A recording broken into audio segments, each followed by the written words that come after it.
জয় জগন্নাথ ও সবাইকে। তো আজকের দিনটা ছিল সোজা রথের দিন। তো তোমাদের রথ কিরম কাটলো অবভিয়াসলি কমেন্টে জানিও। তো এখানে আমি জিলিপি দিয়ে সকালটা শুরু করলাম, কারণ হচ্ছে জিলিপি আর পাঁপড় ভাজা ছাড়া তো বাঙালিদের রথ শুরুই হতে পারে না।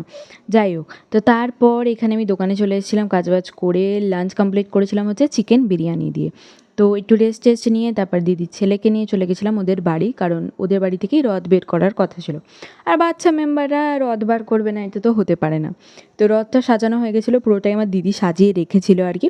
তারপর মহারানী ধূপ দিচ্ছিলেন, তারপরে মহারাজ ধূপ দেওয়া স্টার্ট করে। এখানে তোমরা বলতে পারো যে এরকম বলছো, আমি এদের দুজনকে বা আমার ছোটো মেম্বারগুলোকে আমাদের বাড়ির আমি এরকমভাবেই সম্বোধন করি আর কি। যাই হোক, তারপরে এখানে ওরা সবাই রথ নিয়ে বেরিয়ে পড়ে। ওরা মেন মেম্বার ছিল তাই ওরা আগে ছিল। তো ওদের ক্যাপচার মানে ফেস দেখে মনে হবে যেন আমি জোর জবরদস্তি ভিডিও বানাচ্ছি, বাট ওদের খুব মুড থাকে যখন আমি ভিডিও বানাই। তারপর আমি ওখানে ছিলাম, ওটাই তোমাদের সাথে শেয়ার করছিলাম। রাস্তায়ও অনেকে রথ আমাদের রথ আর কি টানছিল। তারপর তোমরা দেখতে পাবে যে ওরা যে পাশের দোকানে খুব ইন্টারেস্ট, পাশের দোকানে কী হচ্ছে, কারণ পাশের দোকানে চকলেট আইসক্রিম এইসব পাওয়া যাচ্ছিলো, ওই জন্য খুব ইন্টারেস্ট সহকারে ওরা দেখছিল। মানে রথ টানা থেকে ওই দিকে ইন্টারেস্ট বেশি ছিল। তারপর সেটা আমি দেখতে পেয়েছিলাম এডিট করার সময়।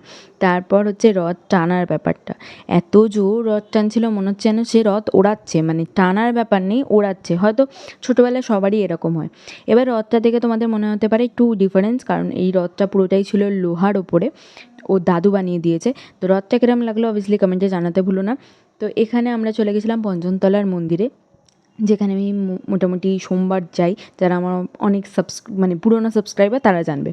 তো ওখানে ফাংশান হচ্ছিলো, উদযাপন ছিল তাই জন্য। তো ওখানে আমার দাদার মেয়েরও পারফরমেন্স করার কথা ছিল। অনেক ছোট্ট মেম্বার অনেক ছোট্ট একটা রথ নিয়ে এসেছিলো, এটা খুব কিউট লাগছিলো। তারপর হচ্ছে এই মহারানী, যেটাকে দেখে আমার এত কিউট লাগছিলো, মানে ও ওভারলোডেড কিউট ছিল। যেরকম ও স্মাইল সেরকম ওর অ্যাটিটিউড, জাস্ট ওয়াও। তারপর ওকে ছেড়ে আর কি মানে আসতে ইচ্ছা করছিল না। তারপর আমরা চলে এসেছিলাম ব্যাক করে ঘরে, আর আইসক্রিমটা এনজয় করছিলাম, যেটা আমার দিদির ছেলে খাইছিল।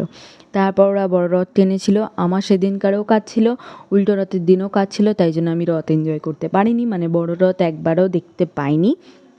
তো ওরা সবাই বড় রথে টান দিয়ে দিয়েছিল দড়িতে, ওটাই ক্যাপচার ট্যাপচার করে আমাকে পাঠিয়েছিল। তো সেটার জন্য থ্যাংক ইউ সো মাচ। আর উল্টো রথেরও কিছু জিনিস আমি তোমাদের সাথে এই ভিডিওটার মধ্যেই শেয়ার করে দিলাম, কারণ আলাদা করে সেরকম কিছু এনজয় করা হয়নি তাই। তো দেখা হচ্ছে নেক্সট ভিডিওয়ে। আজকের মতো টাটা। তো চ্যানেলে যদি ফার্স্ট টাইম এসে থাকো চ্যানেলটা অবশ্যই সাবস্ক্রাইব করে দিও। তো টাটা।